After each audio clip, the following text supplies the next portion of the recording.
Yo, what is good, YouTube, and welcome back to another JC2K video. In today's video, we're going to be taking a look at these brand new LIFTOFF players that are coming out today here in NBA 2K24 MyTEAM, talking about all of these cards in addition to Diamond MJ, and going over which ones are worth picking up, which ones you should probably stay away from. I will have another video coming in here in just a little bit where I go over the Season 2 reward cards as well, but for today's video, we're just going to focus on these, and we're going to see what we're looking at today. Before we hop into the video, if you haven't already, make sure you hit that subscribe button, help me push towards the 14,000 subscriber mark on the channel. I upload every single day, and I would really appreciate it if y'all do subscribe. Without further ado, let's hop right into it. A lot of new cards today. We got a very, very big LIFTOFF collection in addition to all the reward cards, of course. Starting off with Luke Longley, who is a 7'2" center, but unfortunately he's 25 speed, 25 3 ball, 25 perimeter, 25 lateral. Really, really, really slow inside center. This card is not good at all. He's just big, but that is it. Second card today, we got Jared Jeffries. Jared Jeffries actually probably not that. I lied. He's pretty bad. I thought he'd be okay. If he gets a higher tier card, he's generally a decent budget card, but I mean, like a 87 overall Jared Jeffries is probably a dog because he's got mid-60 speed, mid-60s 3 ball, pretty decent defense, kind of can dunk. A Ruby Jared Jeffries would be a dog, but Gold Jared Jeffries isn't good enough at any specific thing to justify a spot on people's teams. Tim Legler is a 6'4". He can't play point guard, and he's 50 speed. Yikes. Tiny shooting guard. He's a very, very small shooting guard who's literally exclusively a shooter. He will be an absolutely knockdown shooter.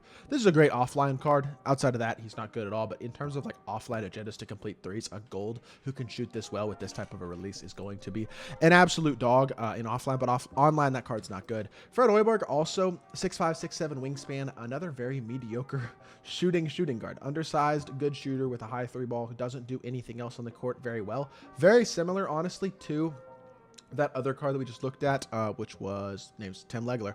I think Fred Hoiberg's release is not quite as good as Tim Legler's, so for that reason, I would stick with Legler, but neither of these cards are any good for anything besides offline shooting. Ryan Hall is a 7' center. He can't shoot. He's got 68 speed, 83 interior, 80 block, and he's a 90 dunking. That's actually pretty good for like an emerald inside center, silver posterizer, some interior badges defensively. I mean, this card's not good, but for an emerald inside, he's really not that bad because he's got capable speed. He's a good interior defender and a good dunker. Landry Fields is 75 speed, 77 3 ball, defensively kind of mediocre. He's an emerald. He doesn't have shooting badges. He doesn't have any badges really, which is kind of disappointing. No badges on this card. It's kind of lame. If you're looking for an emerald shooting guard, use a guy like Raja Bell. Just use him over Landry Fields. Ronald Murray, Flip Murray, is 6'3" with a 6'7" wingspan at point guard. That's an emerald, 84 speed and excel. Can dunk wide open, 72 3 ball. Defensively not great. Badges aren't particularly good. There are better budget point guards in this Flip Murray card, but he's probably okay. I have no idea what K-Debate's Jobs release looks like this year. This card is probably not awful for a budget point guard, but he's probably not particularly good either. Deshaun Stevens. Oh, Danielle Marshall is a 6'9" small forward or power forward. He's got mid-60 speed. That's not very good. Defensively, he's poor. He shoots the ball well, but he's, again, a very mediocre card. I don't see why you would ever use this card over Robert Covington or Jordan Walsh, so no reason to run him as an emerald. Deshaun Stevenson could be a pretty good 3-and-D shooting guard, actually, as an emerald. Defensively looks good. 75 interior is not bad at all for a shooting guard. Good defensive badges, even has bronze post-lockdown. He's a great shooter. He's got capable speed, capable dunking. This is a really nice 3-and-D shooting guard. Matisse Thybulle base as well, I think, is pretty good. This card's actually pretty nice. For an emerald shooting guard, this is like a really nice salary cap type card, this Deshaun Stevenson. And then the last emerald is Bob Sura, who cannot play point guard. Dang, Bob Sura's always like a big budget point guard, but this year he can't play PG, which is lame too because he's got 80 speed, 75 3 ball, 80 driving dunk. As a 6'5" PG, this card would be an absolute monster if he could play the point guard position for a budget point guard. At shooting guard, not nearly as good, unfortunately. Doesn't defend at all. Not going to be a great card, but he had potential. Unfortunately, 2K did not allow us to reach that potential. Here we go. Dion Waiters can play PG. That's a good budget PG, probably. 84 speed, 81 3 ball, 80 driving dunk, 6'3" with a 6'7" wingspan at point guard. That's nice. Defensively, he doesn't do much at all, but he's got capable-ish playmaking badges, can kind of dunk the ball pretty well, and he can shoot the ball okay. Let's see what his SIGs and his animations are looking like. Gabe Vincent release. I don't know what that one's looking like. Levine dribble style is fine. This card will probably be okay, though. I don't think he's going to be great, but like budget PG. He might give Brandon Jennings a little bit of a run for his money. His best offensive budget PG, depending on how that release looks like. Rod Strickland is another 6'3" point guard. A lot of tall point guards today. He can't dunk, but he can shoot kind of. He's fast. Defensively, not particularly good, although better than some of the cards we've seen today, but mostly playmaking badges. Doesn't have a lot of key good badges, unfortunately. Kyrie release is not elite, especially without amazing movement or great badges. Not a card I'd probably recommend.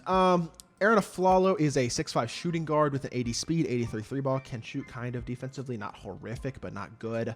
Does have a couple bronze defensive badges, including clamps. Shooting badges are okay, but none of the real key ones besides catch and shoot. D-Rob release is generally cash. That's probably a good release. This card's probably okay. I don't know if he's amazing, but he's probably a decent option as a budget shooting guard. Lou Dort is probably the best budget shooting guard today. 6'4 with a 6'8 wingspan. Really, really good defender with decent interior, great perimeter stats, can shoot a 3 pretty well. Athletic with an 85 driving dunk, does have bronze posterizer, and he's got almost 80 speed. Defensively, he's a monster. This card is like a better Wesley Matthews, is probably what you're looking at here. With D-Book dribble style as well, if this Dort release is decent at all, this is definitely the best Ruby and below shooting guard. He looks like he might just be a better Marcus Smart, better Wesley Matthews, something along those lines. Elite defender with capable speed who shoots the ball pretty well and is athletic. I like what I'm seeing out of this card with that D-Book dribble style as well. Is going to give him a little bit of shot creation ability even with a low ball handle. He'll be nice. 6'8 shooting guard, sorry, 6'7 shooting guard is Marcus Johnson. He's got great size and he's super fast plus a great dunker. If this card had a 73 ball, he'd be really, really nice. With a 60, it's a little too low to green at a super consistent rate in my opinion. The GP2 release is okay. I could work with that. Movement-wise isn't great, but I like the athletic ability. I like the size. I know he's not a great defender, but the speed and the athleticism is phenomenal. He's not horrible, but he's not great. And then we have Lionel Simmons, who is 6'7", 6'10 wingspan at small forward. Wow, 87 speed, small forward. Unfortunately, his best attribute is his speed. He's not a great dunker. He's not an elite shooter, and he's not a great defender. He's just a fast small forward.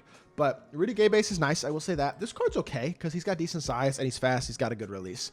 But defensively, he's not special, and he's not a great athlete. He's not a great card by any means. Again, don't know why you'd run a guy like this over a Robert Covington or a Jordan Walsh. Jeff Petrie is a 6'4" point guard. This card as a Ruby could be actually pretty good. 82 speed, 85 3 ball, can dunk wide open, 65 driving dunk. Does not have speed booster. I was hoping with these playmaking badges that he'd have speed booster, but he doesn't. Defensively, he's not great, but he's not a complete liability because he is 6'4" and has at least high 70s in some of the defensive stats on the perimeter. If this card had speed booster, he'd be a dog. I really do think so. D-Wade dribble. No, I lied. His D-Wade release is not good. I mean, it's okay, but it's really good on D-Wade because D-Wade defends so well. That's what makes D-Wade so good. Not the fact that D-Wade has this insane release. He does have Pro 2 leaner, though. Movement looks okay. If his release was a little faster and he had speed booster, this would be an absolutely incredible Ruby point guard. This card I'm excited about, Joe Smith. He could be a dog. 6'10", 7'2" wingspan, power forward, 72 speed and excel. That's the same speed as Anthony Davis. That is not too slow. 78 shot 3. That's more than high enough. And he's a great dunker. Decently versatile defender. 79 interior, 74 perimeter, 74 lateral, 74 block. It's not great. I understand that. He does have some bronze and some silver defensive badges, though. He's a very good rebounder. And he's 6'10" at power forward. This card has size. Let's see what his release is like. D-Rob released Al Horford upper, so he's got an absolutely amazing cash money release like he did last year as well. Same release he had last year. Okay, this is the best power forward in the game for a Ruby right now. This card is Serge Ibaka, Baron Davis. This is the Serge Ibaka or Baron Davis of the power forward position. I understand his stats and especially his badges are not exceptional, but 6'10", great shooter, super athletic with a really nice release, that type of size, good rebounder as well. This is an amazing power forward option. That Joe Smith is the best card I've seen so far for sure. Detlef Schrempf, 6'10" as well, another big power forward. He's a much better shooter, not as good defensively, not as versatile, not as athletic, and not, well, actually quite similar in speed. This is another pretty good budget power forward, budgeter, I should say. I think he and Joe Smith are my two favorite cards so far because we know Detlef Schrempf's going to be an absolutely cash pick and pop shooter. While he won't defend great and he's not going to be super athletic, he'll be okay enough in those areas where I think he's actually going to be a pretty viable card at the power forward position as well. And then we have Derek Anderson. I was hoping this card would be able to play point guard. He did play point guard some in real life, but he's a shooting guard, small forward, 6'5", 81 speed and excel, 83 shot 3, 80 driving dunk, and not the worst defender in the world. Badges on this card, I mean, he's got gold fast twitch, silver acrobat, bronze posterizer, silver catch and shoot and corner specialist, bronze blinders and guard up, silver bailout, break starter, handles for days, hyperdrive. Not a lot of like best badges though, like no limitless, no interceptor, no anchor, no clamps, none of that stuff. He's not amazing. I mean, as shooting guard, I just don't think there's just so many better options for you to run a guy like Derek Anderson. All right, looking at these top 4 amethysts. Michael Finley, 6'7" with a 6'10" wingspan. Mavs legend, 83 speed and 80 excel, 87 shot 3, 90 driving dunk. Nice offensive card. If he's got good animations, he does have gold posterizer, gold limitless range, and gold off catch and shoot and guard up, gold agent 30 blinders. Does not have any playmaking badges. I was really hoping for some playmaking opportunities on this card. Especially with an 84 ball handle, you put a shoe on that, you're going to get it high enough to get a timing burst. I would really like some playmaking badges on this card. Fournier base, probably not. Actually, it's not bad. Latrell Sprewell has that, and that's not terrible. This card's not bad, but he's not great. He needed playmaking badges to be truly, really good. 112K for an Amethyst. Glad to see the Amethyst prices dropping. That's good, but I don't think that card looks too amazing. Darren Williams is a 90 overall Amethyst as well. 6'3" with a 6'6" wingspan. Can't dunk. That's okay. He does have silver limitless. Does have no speed, bro. This speed booster badge, they just gatekeep this badge on everybody, and it's so frustrating because he got great playmaking badges, but no speed booster, and he needs speed booster because he doesn't defend. He's fast, he can shoot, but he can't dunk. He needs speed booster to be able to create his own shot. His SIGs don't look amazing, and Goga Batatse base, I'm gonna guess that's bad. This card's not very good. He had potential, but he's not very good. And there's so many good point guards that are free as well, like Kyrie, D-Wade, potentially Baron Davis, potentially John Morant, some other guys that could have been free as well. I mean, there are a lot of good point guard options already. Don't think Darren Williams is going to be worth the price. 6'10" center for Mike and 7 on wingspan. I mean, he's got okay speed. He can't really shoot very well, though. We needed either better speed or better shooting for this card to be truly good. He's got good interior defense, though. Does have bronze anchor. Interior-wise, offensively, not bad. He's got some good post ability, but I mean, D-Book base is good every year. He's going to be a capable enough shooter, even with a 67 3-ball, but I don't think the 55 speed and excel, I think that's a little too low, especially not being a great shooter. This isn't a terrible card, actually, but he's not a great card either. Probably on the Kevin Love level, so mediocre. Glenn Robinson, 6'7" with a 6'10" wingspan at small forward or power forward. 85 speed and excel, 83 shot 3, 90 driving dunk, 79 interior, 84 perimeter, 85 lateral, 77 steal, 74 block. This is the best all-around card statistically that we have seen so far today by far. He's athletic. He shoots the ball pretty well. Playmaking-wise is semi-okay as well, and defensively isn't awful by any means. Dean Wade base. I have no idea what that base is looking like, but I assume Clay Upper is good. This is a legitimately good option as a small ball power forward or a small forward if you have a lock at the 2. He's not the elite level defender that you want at small forward because the badges aren't amazing, but like the defensive ability is not bad at all. I don't know if he fits in a ton of teams, but it's an interesting card, at least that I will say for sure. A very, very interesting card. Definitely probably one of the best cards that came out today. We'll be trying him out as well. I got to say, the cards that I'm most excited about, though, is really this Joe Smith and then kind of Detlef Schrempf. Offensively, Michael Finley would be good if he had playmaking badges. George Mikan looks okay. Darren Williams is kind of mid. Glenn Robinson looks good. Carmelo and Tim Duncan are the cards, obviously, that we're most excited about, especially Carmelo. Tim Duncan has a duo with Kawhi, though. Hold on. We'll get to that in just a second. I'm going to make a video on the duos as well, because apparently we're getting duos. Let me just go back and see real quickly. Did we get... Oh, okay. We got a bunch of duos here. No, I was really hoping for a Bosch and D-Wade duo, but I mean, that's an interesting duo, and even this is an interesting duo as well. Whatever the case may be, we'll talk about the duos in a different video. Tim Duncan, 6'11", 7'2", wingspan, 79 speed, 70 excel, can't shoot the 3. Does this duo give him 3-ball? Nope. Tim Duncan's not worth locking in. I can tell you all that right now. He's not fast enough. He's not elite. He's very good defensively, no doubt about it, but he is only 6'11". I mean, when you have Shaq and Wilt, Tim Duncan's not going to be worth running. He's just not. He can't shoot the 3, and he needs to be able to shoot the 3 at least a little bit. He needed a 65 3-ball. That's what he needed to be a capable 3-point shooter, and unfortunately, he just isn't going to have that. We know his release isn't going to be good either. Not worth the lock-in. That's what I'll say. Even with the duo, which does make him a bit better, not incredibly so though, it doesn't boost up the shooting, and that is going to mean he is not worth using. Does it boost Kawhi significantly? Honestly, not really. Half interceptor's nice. Couple defensive badges, but it doesn't statistically boost him much in anything key. Yeah, maybe not that. Carmelo's the card I'm most excited about. Please be good. 6'7" with a 7-foot wingspan, 89 speed and excel, 89 shot 3, 90 driving dunk. That's a good start. Does he have speed boost? Of course he doesn't have speed booster. Why does 2K hate me? I swear, I don't want to lock in any of these cards because none of them can dribble. Like, I want Melo. I really do. But defensively, I knew who was going to be bad. I can live with him being bad defensively if he's incredible offensively, which he does in most ways look really, really good offensively. He's a very good finisher. He's fast. He's got great shooting ability. He's a really good card. Hoff handles for days. He's amazing as well. No speed booster makes him very limited in terms of his shot creation ability, which is a real disappointment to me. Does the duo by any chance give him speed boost? No, it doesn't. Okay, well, It's it might just be tucked on this set, to be honest. These cards are not worth locking in. I mean, Carmelo's release is good. He's got D-Book Dribble Style was amazing. He's going to move so nicely. He's such a good card, but like that Speed Booster badge is something that is really, really important, and unfortunately he doesn't have it. When I look at D-Book, even he has like the silver Speed Booster.